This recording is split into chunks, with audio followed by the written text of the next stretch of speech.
¿Qué tal? ¿Cómo estamos? Bienvenidos a un nuevo programa de Contraste, a este espacio de análisis que les ofrece Navarra Televisión. Hoy es un programa solidario por todos los costados, por todos los ángulos de este programa, y es que hablaremos de solidaridad aquí en Navarra y solidaridad fuera, de distintas iniciativas, distintos ejemplos de personas que han decidido dar un paso al frente y apoyar y dar de su tiempo, de su creatividad, de sus ideas para poder hacer pues de esta sociedad que sea un poquito más solidaria, un poquito mejor. Hoy hablaremos y centrándonos aquí en Navarra de Profesionales Solidarios, una asociación que precisamente consta de eso, de profesionales que dedican su tiempo. También hay jubilados, pero esos también son parte de una profesión prácticamente hoy en día los jubilados. Bueno, vamos a empezar a hablar con Alberto Pérez, que es director de comunicación de Profesionales Solidarios. ¿Qué tal, Alberto? ¿Cómo estás? ¿Qué tal? Muy bien. Hola, Paz. ¿Con mucho tiempo libre, poco tiempo libre, gestionando bien esos tiempos? Hombre, poco tiempo libre, el tiempo libre bastante poco y que dure, ¿no? Bueno, yo creo que lo primero es agradecerte la oportunidad que das a la Fundación de que tengamos esta fantástica plataforma, pues un poco para contar lo que hacemos, ¿no? Que básicamente es voluntariado. Yo había traído una pieza que en su día diseñamos y había una frase que a mí me gustaba mucho, ¿no? Que es que ser voluntario era sentirte que estabas vivo, ¿no?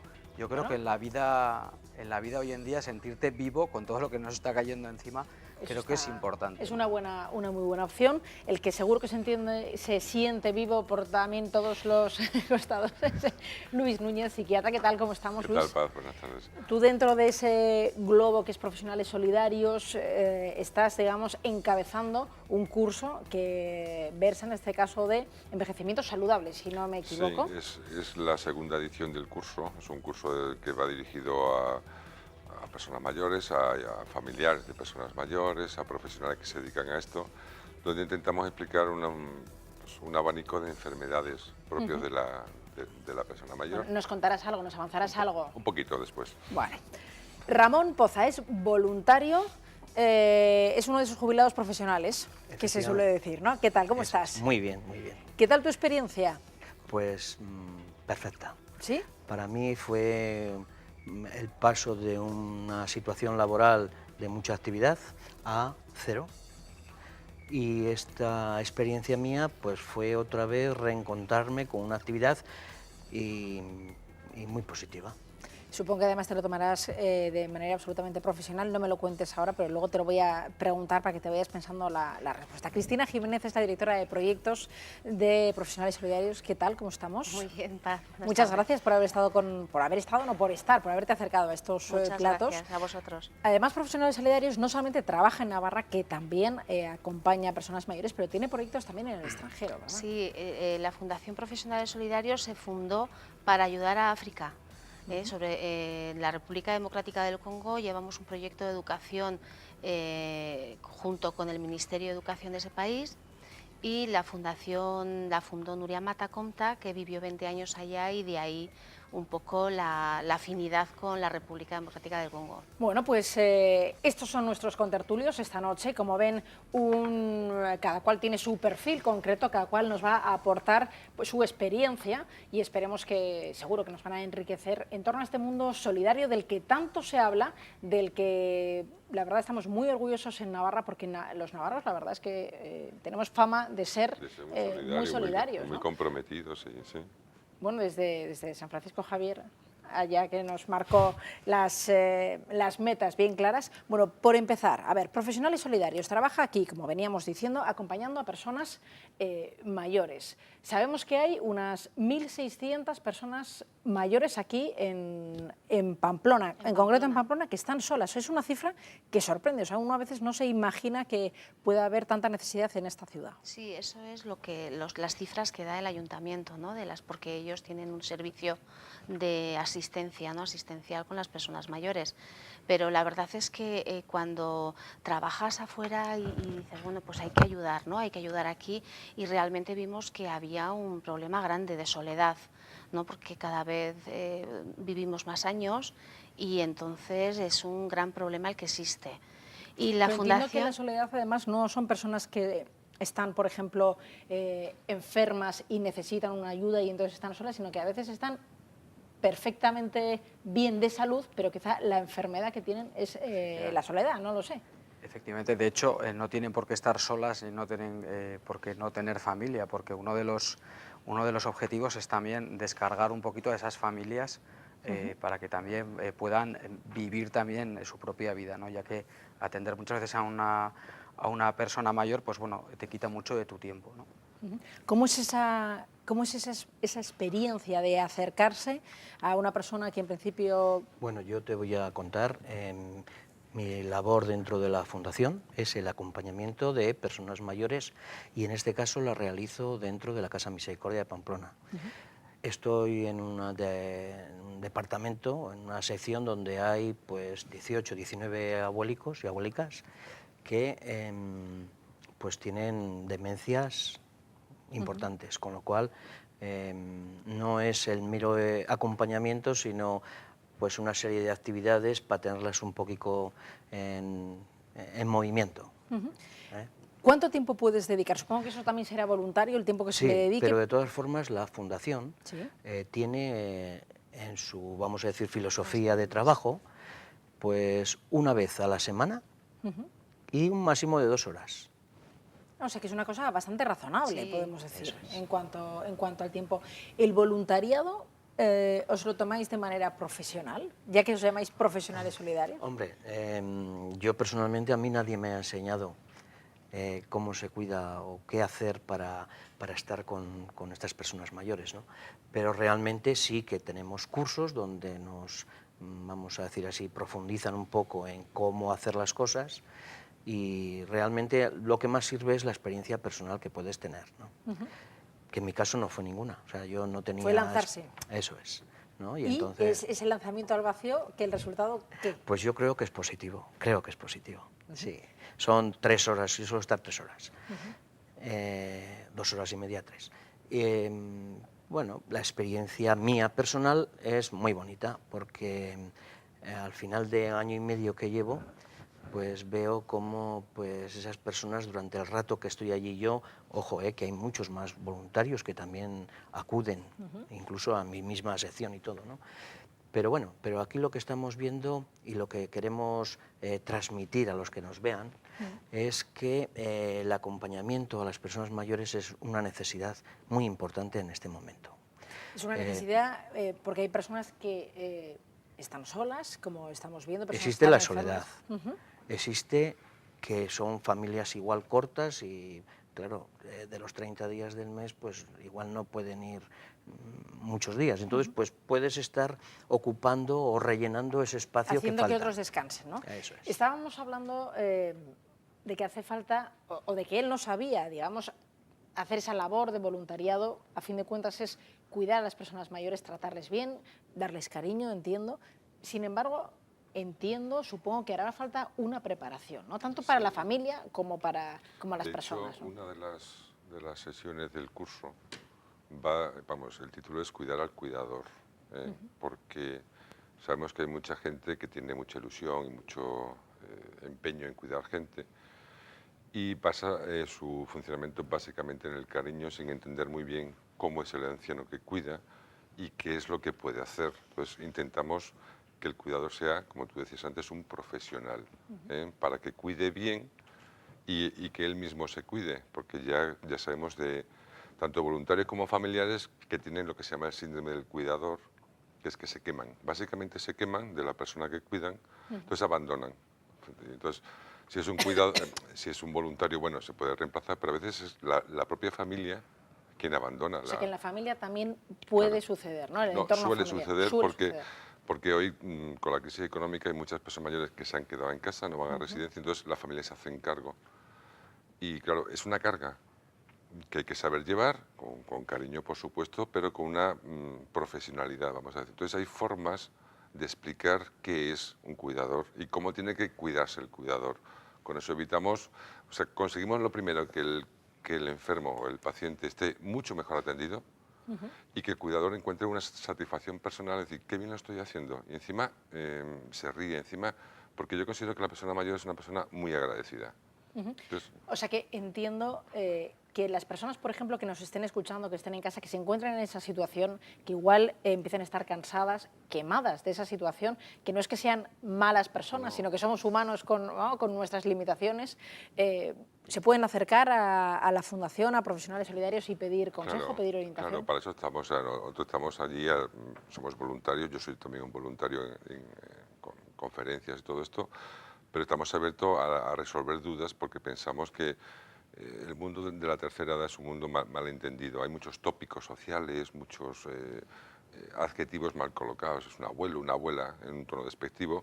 Son personas que están en una fase que todos llegaremos a esa, si Dios quiere. Sí, es cuestión de tiempo. Entonces, para entender a estas personas, igual hay que explicar 4 nociones muy sencillas, que tampoco hay que hacer un curso de 2 años, ni un máster, ¿no? Pero son conceptos que le pueden servir a la persona para estar más cerca, entender y saber atender mejor a estas personas. La disposición, en principio, de un familiar entiendo que es buena, obviamente, ¿no? ¿Cuándo se empiezan a encender las alarmas? ¿Dónde un familiar que empieza ya a... bueno, no sé, todo el mundo se cansa, ¿no? Pero ¿dónde están las alarmas? El cansancio es normal, pero ¿dónde está esa luz roja que dices, aquí necesitamos a un especialista, necesitamos formarnos, necesitamos un descanso? Ahí. El propio cuidador nota que, bueno, no solamente que no le da la vida, sino que empieza a no ser feliz. Yo creo que es un poco el concepto, o sea, ya no es la sensación del cuidar bien y de ser feliz con eso, sino empieza a pensar que el anciano o la anciana me cansa. Yo creo que ese sería un poco el punto de corte.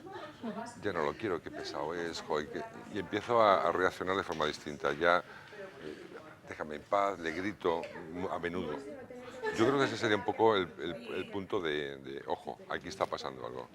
No sé si querías decir algo. No, estabas pensando, reflexionando. Yo quería decir que comentabas antes si os tomáis, y yo no como tal no soy voluntario que va a acompañar a las personas mayores, pero comentabas, ¿sois profesionales, no? Pues yo creo que sí, porque creo que es una labor profesional desde el punto de vista que tiene que tener un compromiso total. Es decir, esto no es me apunto a ayudo y si a los 2 meses no me gusta ya no voy. No, esto es realmente hay que dar el paso y el que lo da tiene que estar convencido porque una vez que lo das hay una persona que te espera.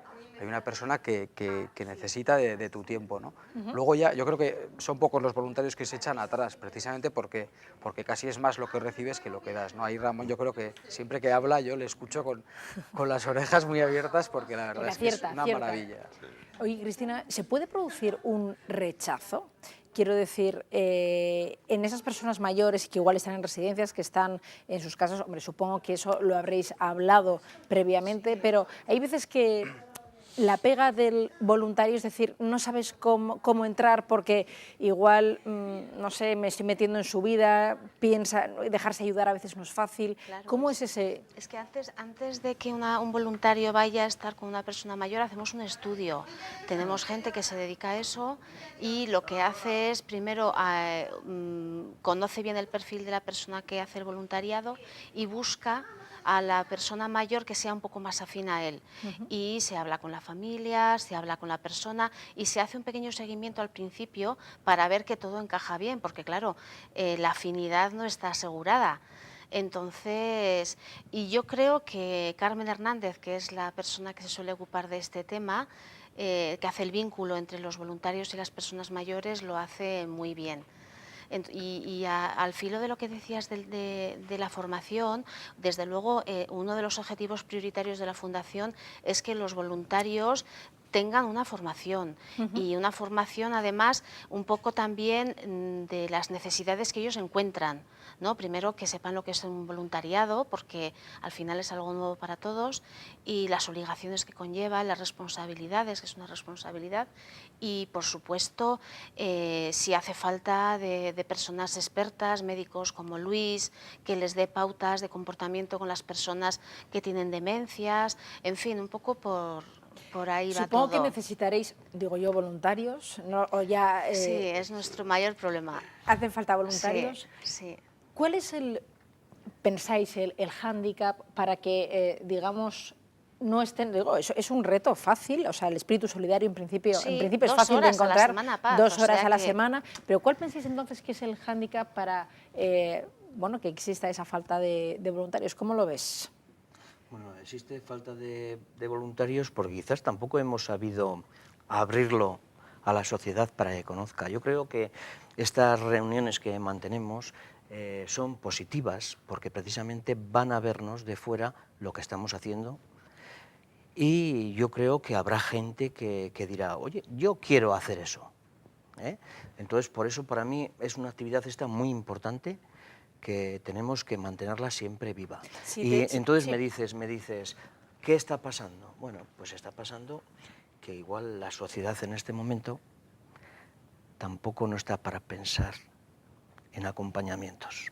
Igual hay problemas muy importantes en la sociedad que hay que solventar de otra manera. De otra manera. No, ¿no? desde luego, Pero realmente vamos a ceñirnos un poco al acompañamiento. Y entonces en el acompañamiento, una de las actividades que tiene nuestra fundación, pues la persona voluntaria tiene que pensar que a donde va, su función principal, aunque le llamamos acompañamiento, es lograr que personas, por ejemplo, yo hablo un poco ya de mi caso, que es lo que conozco, Sí, sí. Personas que son a veces incapaces de tener una sonrisa, ¿no? Lograr que esa persona, durante las 2 horas que estás, pues te atienda lo que le estás diciendo, hablas con él, le explicas, pues le haces unas lecturas amenas, cantas con él o con ellos. Yo estoy con un grupo de 16 o así. Y les consigues sacar una sonrisa. Fíjate tú, una sonrisa. Objetivo cumplido. Eso, por la cara que has puesto, ya para ti ya es suficiente. O sea, no hay... Es que es más que suficiente. No sabemos qué pensarán ellos, porque concretamente donde estoy yo, pues son personas que tienen pues ese Alzheimer principalmente, ¿no? Y entonces, pues aunque les preguntes no te van a decir, porque no van a ser capaces de hacerlo, ¿no? Pero físicamente te trasladan esa sonrisa y entonces dices, bueno, pues hoy me marcho a casa muy contento. Desde luego, por la cara que pones ya se ve que para ti eso ya vale su peso en oro, eso está clarísimo. Hay veces que en esta sociedad de la que hablamos, en la que tenemos muchos problemas, a veces la autoestima bueno, está un poco difícil de conseguir. No nos suele gustar dejarnos ayudar, por lo menos cuando uno es adolescente, por supuestísimo, en la etapa adulta ya ni te cuento, ya cuando ya uno es mayor, un poco más mayor, no sé, desconozco si cuando ya uno es mayor lo de dejarse ayudar es fácil, no es fácil, o será incluso más difícil todavía. Cuesta, ¿eh? Mucha gente mayor, por ejemplo, cuando se plantea una residencia, es una especie de crisis existencial. Bueno, he fallado, no he podido, ¿no? Entonces el concepto de ayuda muchas veces son personas como dice Ramón, que son con demencia, que parece que ya su voluntad aparece. Insisto, porque yo estoy de acuerdo contigo, el anciano de demencia comunica mucho físicamente, igual no habla, pero pequeños gestos dicen muchísimo. Entonces, el concepto de la ayuda es un concepto que está asociado a la tercera edad como un fracasado. Tú ya no puedes, entonces te tenemos que ayudar, es una especie de obligación. Entonces, el concepto de que me ayuden cuesta, porque el tópico social es que el anciano es un señor, bueno, a ver, que se vaya al inserso a Marbella y que no de guerra. Es un concepto de una persona molesta, cuando en realidad yo creo que yo estaba viajando por ahí fuera y en otros países sajones, por ejemplo, a las personas jubiladas se les buscan 1000 ocupaciones en museos, en guías, y son felices. Aquí en España parece que es, bueno, tú ya has cumplido, majo, ¿no? Vete al rincón. Esos deberes, supongo que la mente se podrá preparar para ese momento, sí, digo yo, pero me está diciendo un psiquiatra, digo yo que sí. ¿Esa responsabilidad es más de la persona que se va haciendo mayor o es más del entorno? O sea, nosotros supongo que tendremos, no lo sé, que saber hacer, que saber acompañar, también acompañar no en el sentido de las horas y que está acompañado, sino quizá comprenderle en ese proceso de me estoy haciendo mayor o hacerle fácil la ayuda, no lo sé, eso. Sí, yo creo que es una cosa mutua, o sea, vamos a ver, el que tú consideres que te haces mayor, deberías pensar que entras en una fase distinta de tu vida, igual que la adolescencia o la madurez o la infancia, y que no vales por lo que haces, sino por lo que eres. Yo creo que ese es el gran fallo, tanto de la persona como del ambiente. Una persona jubilada es productiva y cuando ya está jubilado no es productivo. Entonces no vale. Y hay mucha gente que se lo cree. Si fuéramos capaces de transmitir el concepto de que es una persona que sigue vive y que tiene muchísima capacidad para hacer muchísimas cosas, seguramente sería mucho más fácil envejecer. Es curioso o sorprende que estemos hablando o que Luis haga referencia a la productividad, es decir, lo que la sociedad avala es la productividad. Tú vales, tú puedes estar en ese contexto, en ese entorno, si produces algo. Sin embargo, tú hablas de lo maravilloso que resulta después de una tarde de 2 horas de estar acompañando una sonrisa, lo tangible frente a lo intangible. Yo creo que bueno, aprovecho para agradecer a Luis y a todo el equipo de profesionales que están dando el curso de envejecimiento saludable, porque realmente es como la otra cara, ¿no? Quizá también Ramón conoce la cara más cruda y a la vez más dulce también de las personas mayores, pero también te puedes acercar como persona mayor y realmente darte cuenta, ¿no? de que esto no acaba, ¿no? Sino de que es otra fase, ¿no? Y yo creo que en la sociedad todos debemos a las personas mayores, hay que reivindicar a las personas mayores. De hecho, yo creo que hoy en día las personas mayores, ante la crisis o ante ciertas, pues por ejemplo los abuelos están ayudando las familias, es decir, pero aunque no hubiera crisis, vamos a ponernos que no hubiera crisis, realmente las personas mayores deberían de ejercer una función mucho más importante que la que ejercen, como cohesión entre generaciones por la experiencia que nos aportan. Es decir, parece, como dice Luis, que ya se jubila una persona y ya no tiene nada que hacer. Hombre, pues parece que es injusto y hay que ayudar a las propias personas que llegan a ese paso a decirles, no, es que lo que te dice la sociedad, digámoslo así, no es lo que tienes que hacer, ¿no? Es sorprendente además porque se supone que las personas mayores son las que más experiencia tienen, las que nos podrían dar quizás los mejores consejos, pero precisamente hay una especie como de reflejo social de apartarlas. No sé muy bien. Y luego además, no sé, ahora mismo estamos viviendo muchas empresas que están prejubilando gente con 55 años. Esa persona está empezando a vivir, como quien dice, o sea, tiene una capacidad vital y una capacidad intelectual que está por explotar. Esa gente podría ser tremendamente útil en muchísimos sentidos. No, ya está jubilado. Es prejubilado, vamos a decirlo. Pero bueno, ya no produce. Yo voy un poco a eso. Entonces, esa gente está llena de vida, de proyectos, de ilusiones que podrían hacer muchísimos servicios en muchísimos ámbitos de la sociedad. Pero hay un concepto, es mi opinión, es un concepto de, bueno, ya no eres productivo. Es un poco el modelo americano, ¿no? Del senior. Tú ya has cumplido, ya eres senior, ¿no? Sí. Ahora deja paso al junior, ¿no? Que viene a trabajar con 35 años, que va a trabajar 26 horas al día, y el senior ya... No, los de 35 igual también ya empiezan a ser mayores, porque si Algunos, se sí, con jubilan 40, los 45, ya sí, la sí, cosa, ya empieza la cosa, estamos sí. ya mal, ya vamos mal. Estaba pensando mientras os escuchaba que quizá este tema merece una reflexión por parte de todos, es decir, por parte de voluntarios, de no voluntarios, de familias, de la gente que está en su casa. Todos tenemos en casa a alguien, una persona mayor, un familiar, o a fin de cuentas todos vamos a ser mayores, o sea, esto es una cuestión efectivamente de tiempo, ¿no? Quizá pensamos poco en esa realidad y quizá por eso actuamos poco. No lo sé, igual es cuestión de dar al botón pausa mental y decir, oye, que esto... A mí no sé. un político, un alto cargo del gobierno de Navarra me decía, el problema de la tercera edad nos ha pillado. O sea, todo el mundo sabe qué cifras va a haber de la curva de población, las pirámides de población famosas, y aquí no hay nada especial. Parece que, como decía Ramón, ¿no? Hay temas más importantes, ¿no?, que la tercera edad, ¿no? La tercera edad se hizo la ley de dependencia, bueno, ala, ya está, ya hemos cumplido, ¿no? Pero yo voy más a un debate del concepto de qué debe ser una persona mayor en la sociedad de hoy. Que quizás para mí es el gran debate, no tanto dar dinero o no, que sí es importante, evidentemente, sino qué es una persona mayor en la sociedad de hoy en día, qué puede hacer, qué significa, ¿Qué clase de sociedad somos también cuando tratamos así a las... Exactamente. Porque parece, ¿no?, que la sociedad son otros. Oh, esta sociedad está muy mal, un poco no valoramos... Por eso hemos sacado adelante el curso, ¿no? El curso que está enfocado para las personas que están, o como yo, mediana edad, o personas mayores que ya están Bueno, jubiladas. yo te veo como más bien hacia la juventud. Sí, sí, más qué maja, en la juventud, qué claramente. maja.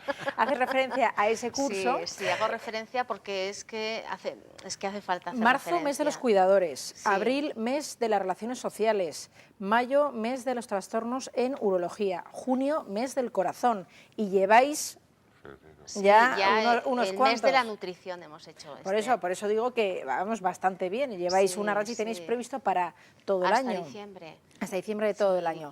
y Sí. No, que simplemente apuntar que son todo médicos en activo y son todos voluntarios, ¿vale? Es una labor altruista que hacen ellos y desde aquí, desde luego, nuestro agradecimiento, porque contar con profesionales de la talla de Luis, pues es un lujo, ¿no? Un lujo que tenerlos en la Fundación. Yo fíjate, os voy a hacer una propuesta reflexiva, algo con lo que irnos a dormir esta noche, cada cual desde vuestro punto de vista, desde vuestra experiencia, desde vuestro trabajo. Venís de áreas muy diferentes, aunque tenéis una misma preocupación o una misma sensibilidad, que son las personas mayores, algo que, ya sabéis, cuestión de mirar el reloj y dentro de unos cuantos miles de horas, pues todos seremos mayores, ¿no? Pero me gustaría pediros esa reflexión, ese argumento que nos haga quizá pensar y quizá cambiar la actitud o ver a las personas mayores de otra manera, o dar el paso y decir, yo voy a dar 2 horas de mi tiempo, cada cual que me diga lo que quiera. No sé si alguien ya se lo ha pensado, me he enrollado un poco para dar tiempo a pensar. Yo creo, Luis, que lo tienes como... Te veo Yo creo que te sale. que lo que tenemos que pensar, y cuanto mayores somos, es que vamos a ser mayores y que tenemos que pensar un poco qué queremos que sea esa edad para nosotros y empezar un poco a expandirla, con un poco de sentido común, sencillamente eso. Amigos y familiares, que ya cumplo 60, oye, que ya estoy a punto de... Entonces, irnos preparando, que tampoco hace falta un máster. Yo creo que pensar 2-3 minutos al día, sencillamente con eso, es suficiente para que cuando llegue el momento de, bueno, ¿y ahora qué? Pues a vivir y a disfrutar. Alberto. Yo creo que un poco haciendo honor a nuestro nombre, yo creo que necesitamos ser cada día más solidarios, ¿no? No hay que esperar a que alguien de cerca o no hay que esperar a que realmente nos toque para ser solidarios, sino que muchas veces hay que pensar un poco, no ser tan cortoplacistas muchas veces o mirar solo en el mañana y pensar un poco cómo mejorar yo mismo la sociedad, ¿no? Mejorándose además de rebote uno mismo, que no es nada, no es poco, ¿no? Cristina. Pues desde mi experiencia personal, muy sencillo, o sea que ayudar a los demás te hace crecer como persona y te enriquece completamente, entonces ya no cambias, ya no quieres hacer otra cosa, ¿no? Y yo que trabajo en esto, en este ámbito, pues es que te da la felicidad. Ramón. Pues yo opino, y la reflexión que hago es que todos vamos a ser mayores. Y entonces yo me digo, Ramón, ¿cómo quieres que te traten cuando tengas tú 70 años, o 75 o 80, y no puedas andar? Y creo que la contestación sería, bueno, pues me gustaría hacer lo que yo hago ahora con los que tengo ahora, con los abuelicos que tengo ahora, ¿no? Bueno, me parece que habéis dado unos argumentos de venta que son, desde luego, como para pensárselo. Por lo menos yo creo que algunos, yo desde luego, voy a ejecutar eso de los 2 minutos al día, por lo menos pensarlo, que esto avanza deprisa y que efectivamente pues hay que pensarse dónde te quieres posicionar, si eres parte de la solución o parte del problema, ¿no? De una sociedad que algunos pues califican como ya insensible con las personas mayores y con otras cuestiones, pero bueno, aquí ya se ve que hay un buen ejemplo de personas que han optado por esta buena causa, me parece a mí. No lo sé. Muchísimas gracias a los 4 por haber estado con nosotros esta noche. Recuerden, Profesionales Solidarios tiene su página web y tienen estos cursos marzo, abril, mayo, junio. Luego seguiremos hablando de los cursos, pero para que se acuerden, si se meten en la página web o llaman a Profesionales Solidarios, les darán pues una ávida información de todas estas cuestiones. Nosotros nos vamos a ir a publicidad, pero vamos a volver enseguida porque vamos a hablar de sonrisas de Bombay. Resulta que una de estas personas con sensibilidad se fue de viaje a Bombay, vio lo que había allí y decidió sencillamente volver a España, venderlo todo, cambiar su vida y montar una ONG que hoy atiende a 7.000 niños en Bombay. Pero eso será a la vuelta de la publicidad. Hasta ahora mismo.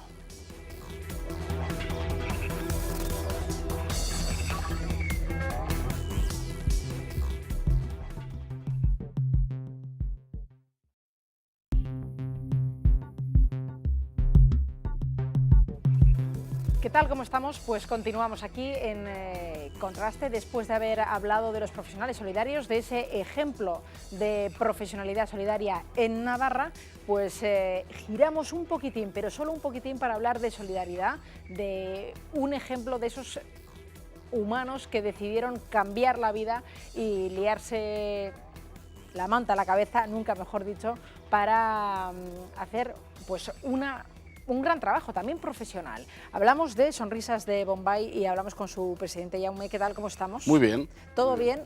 Perfecto. Por el acento, claramente no eres navarro, has venido desde Barcelona. Ni de Granada. Ni de Granada. ¿Qué tal? ¿Te gusta Navarra? ¿Te gusta esta tierra? Me encanta, me encanta. Conozco Pamplona desde hace muchísimos años y me encanta. Es una tierra que su gente, su comida, me encanta. Bueno, pues les decía antes, les anunciaba que aquí el invitado un día decidió pues liarse la manta a la cabeza, como les decía, y se estarán preguntando por qué, cuál fue la causa de decir hasta aquí, vamos a cambiar las cosas. Pues lo vemos ahora mismo.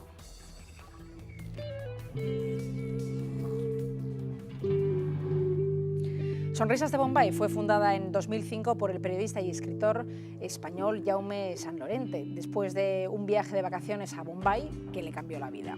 Así empezó lo que él llama una lucha pacífica contra la pobreza, lucha que hoy en día ha hecho suya un equipo cada vez mayor de personas dedicadas también a este proyecto. Con los años, el trabajo de esta organización ha crecido vertiginosamente y actualmente participan en ella miles de personas a través de múltiples proyectos. En Contraste nos planteamos, ¿es la pobreza un pozo sin fondo en países como la India? ¿Radica el problema en los gobiernos, en la educación o en la falta de medios? ¿Es bien recibido un extranjero? Me refiero a una persona de Barcelona en la India que quiere cambiar las cosas, ¿o no es bien recibido? ¿Cómo fue ese primer paso hacia allá? Pues mira, realmente no fue fácil. Efectivamente, no es igual de recibido una persona extranjera que una persona india que quiera promover un cambio dentro del país. También lo entiendo, porque muchas veces uno viene de fuera sin saber muchas cosas, sin tener conocimientos, con un espíritu incluso un poco naif, un poco inocente, ¿no? Y también entiendo que en ese momento no se me recibiera lo bien que yo esperaba, ¿no?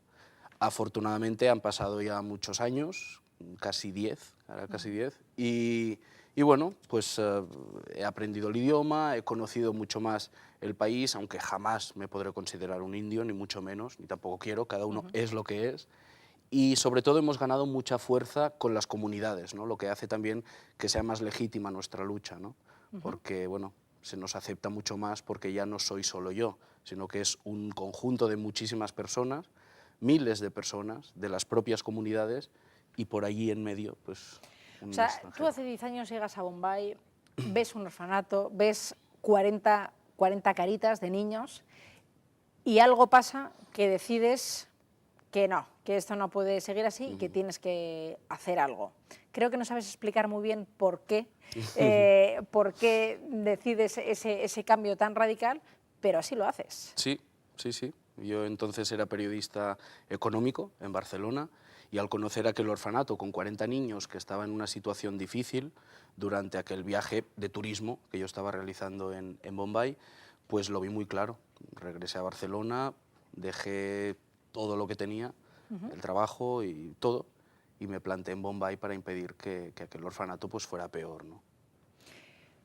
Hablamos de un voluntariado. Empezó por ser un voluntariado, ahora mismo te dedicas a ello, diría que 100% o 100 por 1.500, no sé muy bien cuál sería el porcentaje, de alguna manera has profesionalizado todo eso. Estamos hablando que ahora diriges una organización que, ¿de qué volumen? O sea, para que nos hagamos una idea de hasta qué punto o hasta dónde has llegado. Pues bueno, actualmente la organización da lugar de trabajo a más de 225 personas, el 98% de los cuales son indios, son de la propia comunidad, y contamos con una oficina central en Bombay y luego unos satélites que son los que se encargan pues, de hacer difusión, de recaudar fondos y de también sensibilizar en España, en Barcelona concretamente, en Estados Unidos también hemos embarcado este último año, sí. Y en México tenemos también una pequeña cosa. Lo primero que tuve que hacer, si cometí algún error hace casi 10 años, fue no formarme yo antes, ¿no? Yo creo que es condición sine qua non que el sector esté profesionalizado y todavía queda, pienso, un largo camino para que se profesionalice mucho más, ¿no? ¿Pensaste alguna vez que ibas a llegar? O sea, estamos hablando de 40 niños de un pequeño orfanato a esta organización que estás describiendo. ¿Pensaste alguna vez que llegarías hasta aquí? Jamás, jamás. Yo creo que las cosas tampoco se tienen que forzar, ¿no? Que una cosa llevó a la otra y hubo un momento allí de un crecimiento muy grande, que es cuando salió el libro en España, y entonces la cosa como que tenía el riesgo de no sobrevivir a aquel éxito, ¿no? Y yo creo que afortunadamente lo pudimos canalizar bastante bien. Y bueno, sin ir más lejos, esta canalización de aquel momento ha sido reflejada este año en un study case de IESE, de la Universidad de Navarra precisamente. O sea, se estudia Sonrisas de Bombay en la Universidad de Navarra como caso, ¿no?, de cómo se pudo gestionar aquel crecimiento. Claro, se tiene que gestionar, entiendo que con muchísimo trabajo. Este proyecto debe tener miles de horas de trabajo detrás. Claro, habrá gente que está en casa, te estará viendo y dirán, este chico es buena gente, ¿no? O sea, qué buena gente, o está loco, además es buena gente, cambió su vida, pero, no sé, yo teniéndote delante, pienso necesariamente aquí hay algo más que una persona que sea buena gente, que eso no lo dudo, y que horas de trabajo, porque exige mucho sacrificio. Muchísimo. Exige mucho este proyecto. Exige mucho y ha exigido mucho sacrificio personal, muchísimo. Pero yo creo que todos los compromisos en la vida exigen unos riesgos, ¿no? Y exigen a veces unos sacrificios, todos, sean del tipo que sean, ¿no? Yo en su día decidí emprender este compromiso con los ciudadanos menos aventajados de la ciudad de Bombay y he querido siempre ser coherente con este compromiso, ¿no? Esto no quiere decir que haya tenido que hacer un voto de pobreza y que haya tenido que o que sea un místico y esté todo el día. Esto ya son pensamientos a veces un poco más radicales que yo creo que no corresponden tampoco a la imagen de un buen profesional, ¿no? Porque un buen profesional pues debe vivir de una forma equilibrada, ¿no? Incluso equilibrando la parte profesional con la personal y sabiendo, viviendo de una manera sabia, ¿no? Pero el sacrificio que ha habido pues es muy grande, empezando por empezar a vivir en un país tan difícil para un occidental como es la India. Hablas de compromiso, hablas de sacrificio, hablas de trabajo duro. Venimos hablando antes en el programa de personas que son profesionales solidarios, que también dedican su tiempo a las personas mayores. Parece, sinceramente te lo digo, a veces que son palabras bonitas, palabras inalcanzables que a muchos les gustarían o que sin más igual se acaba este programa y uno dice qué buena gente esta que ha estado hoy en Contraste, pero como inalcanzable, como algo que no es de esta sociedad. ¿Tú cómo lo ves? Pues yo siempre soy muy contrario a este pensamiento, es decir, yo pienso, y es una de las cosas que siempre me esfuerzo, me gusta que me lo hayas preguntado, porque siempre me esfuerzo a dar esta imagen de normalidad, ¿no? de normalidad, de sencillez, de decir que las personas que estamos trabajando, pues sea en trabajo social, sea en cooperación al desarrollo, en el tercer sector en general, somos personas normales y corrientes. Bueno, pero tú vives prácticamente la mitad en la India. O sea... Pero tengo una vida más normal de lo que la gente puede pensar en la India. Voy al cine en la India, no sé cómo decírtelo. Tengo una vida normal, tengo mi cocina y me cocino mi tortilla de patatas. O sea, tengo una vida muy normal, ¿no? Y se asocia muchas veces, que yo creo que el culpable de todo también son las propias ONGs, durante mucho tiempo. Es decir, se sigue asociando la imagen de la ONG a la caridad por caridad, al místico. Claro, te dicen, vendrá el fundador de una ONG, pues igual la gente se cree aquí que voy a entrar con túnica y levitando, ¿no? Sí. Y no, una cosa no quita la otra, ¿no? Una persona puede beneficiar al mundo en el que vive, dentro de su trabajo, desde su trabajo, y no por ello tiene que ser un místico, ¿no? No, pero entonces tú decides trabajar en este sector, en este área, que tu trabajo, digamos, redunde directamente en el beneficio de las personas más desfavorecidas. Bueno, no sé si es una pregunta muy personal, pero ¿cómo ves a esas personas que quizá trabajan pero con el único objetivo de sacar dinero? Hombre, yo creo que en la vida, cuando uno trabaja con el único objetivo de sacar dinero, o se ahoga él o se ahoga el trabajo. Está claro que en la vida todo tiene que estar motivado por una vértebra que va mucho más allá, y que es la pasión, y que es el amor al trabajo, ¿no? que puede sonar ñoño, pero no lo es. Si uno no ama el trabajo que hace y lo hace simplemente por el dinero, por mucho dinero que le den, acabará amargado antes de un año y lo dejará. Esto lo tengo clarísimo, ¿no? Clarísimo. Ahora bien, también conviene hacer la reflexión, que creo que es bueno, ¿no? De que el propio sector también necesita una limpieza. Lo que tampoco se puede permitir es que haya muchísimas personas actualmente en países del norte, en países más desarrollados, que vivan a costa de. Esto tampoco es justo. ¿Esto se legisla, esto se vigila, esto se cuida? Se legisla muchísimo, se cuida mucho, hay unas federaciones, se cuida muchísimo. Y realmente es muy difícil actualmente, como yo creo que si eres político o trabajas en una ONG ya eres sospechoso, ¿no? Son dos trabajos que ya automáticamente eres sospechoso. Creo que más lo de político en los seguramente, tiempos que corren. seguramente, Sí. seguramente. Vale. Y no siempre es así, ¿no? Es decir, las organizaciones, esta típica teoría de todo el mundo de, bueno, es que lo que yo doy no llega ni un 1%. Bueno, que hagan esta misma reflexión una vez han pedido a una organización sus números, sus auditorías, porque una organización, si realmente funciona bien, si depende de un protectorado de fundaciones, si está auditada, si está, enseñará los números. No, yo me sin ningún asomaba a problema. vuestra página web y desde luego pone bien clarito transparencia. Clarísimo, Eso es uno de los valores de la organización y quien quiera venir, o sea, es que directamente enviamos cada año a todos los socios todas las auditorías, las cuentas auditadas, o sea, hay muchísimo control. Supongo que después de estos años, supongo que después de tanto trabajo, esfuerzo, sacrificio, habrás tenido ganas de mandarlo todo a freír espárragos, que en esta tierra está muy bien dicho eso de freír espárragos, Sí. porque son bien buenos, pero digo yo que habrás tenido momentos de decir, me voy. Nunca. ¿Nunca? Nunca. Momentos que llegas a casa y estás agotadísimo, o que ni llegas a casa directamente, ¿no? Que ya te quedas allí, o muchos momentos de miedo, momentos de incertidumbre, perdón, momentos de... muchos, pero tirar la toalla jamás. ¿Y cuál es la pócima para no tirar la toalla? ¿Qué es eso cuál es el pensamiento, cuál es la idea, cuál es quizá la cara que dices, tengo que levantarme y seguir? Pues mira, yo tengo una teoría que la aplico a la práctica además, que puede sonar, ya pensarás que estoy loco totalmente. Bueno, pero... que piensen en casa lo que quieran, yo de momento.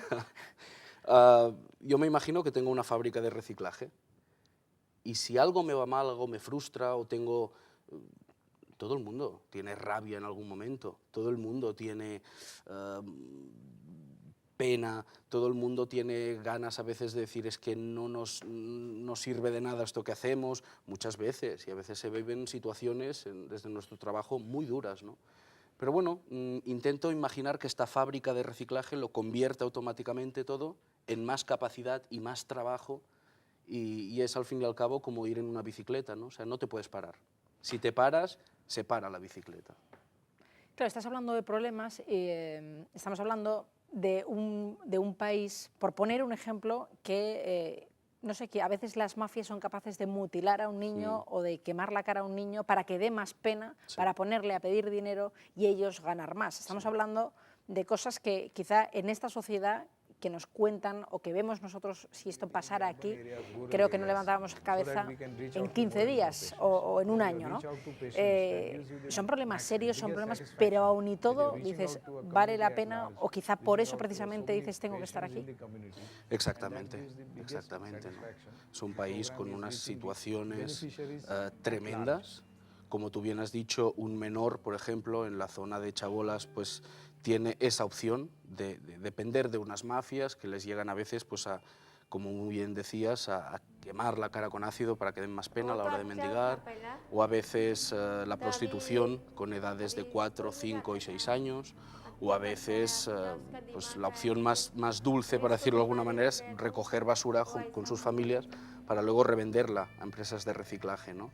Yo creo que es importante, sobre todo, que lo apuntabas al principio de la entrevista, que quién es el responsable de estas situaciones, ¿no? Yo he cambiado mucho mi opinión sobre esto después de trabajar tanto tiempo en terreno y de verlo día a día.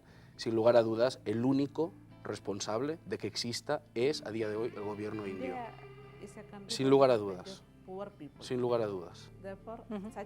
No existen organismos internacionales, no hay alguien que pueda, iba a decir, tirarles de las orejas o sin más darle una bofetada al gobierno indio y decir, oye, esto no se puede permitir, digo, al gobierno indio como a otros gobiernos, pero en este caso es una realidad que conoces bien y de la que puedes hablar. ¿No existe nadie, ninguna instancia superior a la que se pueda acudir, ningún organismo internacional? Bueno, hay el Tribunal de la Haya, hay donde se pueden denunciar casos concretos, ¿no? Pero... No te veo con mucha cara de esperanza. No, la verdad que no, la verdad que no. Esta es otra, es decir, habría que replantear también el papel y el poder real que tienen o no tienen según qué organismos internacionales, que todos seguramente estaremos pensando en los mismos, ¿no? En nuestra cabeza. Muchas veces también se piensan que estos organismos internacionales, se piensa en general, lo van a arreglar todo, van a arreglar el mundo, y no dejan de ser una ONG muy grande, ¿no? Entonces, ¿quién al fin y al cabo es el responsable de ser incoherente con una cosa? ¿El organismo internacional o el país en sí? No sé, tal vez los dos. Yo lo que no entiendo realmente y lo que puedo defender es que en su día la India ratificó la Declaración Universal de los Derechos Humanos hace más de 60 años, donde se comprometía a abastecer a sus ciudadanos con una serie de derechos que a día de hoy no existen, en materia de educación, de salud y de otros aspectos. Con lo cual, creo que es francamente denunciable y que se debe combatir, con buenas palabras, pero combatirlo. ¿Qué te gustaría conseguir? Un Bombay libre de pobreza e injusticia social, porque nuestra lucha es contra la pobreza, pero sobre todo contra esa injusticia que causa esa pobreza. Venimos todo el programa hablando de solidaridad. En el fondo es un valor o es un principio, según cómo se mire. Me gustaría que nos vendieras el... Bueno, yo creo que tú lo de la solidaridad lo debes tener en el ADN o algo así. Si alguien te lo mira por ahí dentro, pues seguro que en el ADN está, ¿no? Pero ¿cómo lo venderías? ¿Cómo, digamos, animarías a esta sociedad? Nosotros estamos en un primer mundo, por mucha crisis económica que tengamos, estamos en un primer mundo. En principio, por lo menos tenemos algo que comer y algo con lo que vestirnos. Exacto. Y a la infancia pues tiene educación y no hay, en principio, maltratos tampoco, los casos son los menos. ¿Cómo lo venderías para que pasemos esta sociedad que tenemos de todo, de la teoría a la práctica? Es decir, que no nos quedemos después de este programa, ellos en su casa, yo también me voy a la mía, decimos, qué gente tan maja la de hoy, pero yo mañana sigo igual y pasado igual y me sigue preocupando lo mismo. Sobre todo que piensen que en cualquier momento hay personas que son ellos y que podrían ser ellos pasándolo mal y pasando situaciones donde la solidaridad del vecino es necesaria, siempre, absolutamente siempre. Y en la situación en la que puede estar una madre actualmente en Malawi, es la misma situación que puede vivir una madre aquí. Aunque sean mundos diferentes, aunque las coberturas gubernamentales, como bien dices, no tengan nada que ver, afortunadamente aquí por ahora, esperemos que no las recorten más, pero por ahora están, con lo cual que piense la gente que la lucha contra la injusticia y los derechos humanos, por los derechos humanos, es universal o no es. Esto es clarísimo. A mí me hace mucha gracia personas que en su día me dijeron, ay, he regresado de la India y qué felices que son sin tener nada. Ahora hacen un drama de que el matrimonio que vive al lado de su casa se ha quedado sin trabajo y no tiene nada. Entonces, ¿en qué quedamos? ¿Tener nada era ser feliz o no? Es lo mismo para todos. El mundo es un mundo. Y los problemas que tengas tú o que tenga yo son los mismos en diferentes contextos geográficos y sociales que puede tener una persona en África o en la India. Pues Jaume, muchísimas gracias por habernos acercado a esta realidad. Yo creo que por lo menos nos lo vamos a pensar un poco. Benvingut a Navarra. Gracias. Bueno, pues nos vamos a ir. Volveremos en 7 días puntualmente aquí en Contraste en Navarra Televisión. Mientras tanto, pues yo qué quieren que les diga después de este programa, por lo menos como para pensarse un poco esto del ser solidario. Muchísimas gracias y hasta dentro de 7 días. Adiós.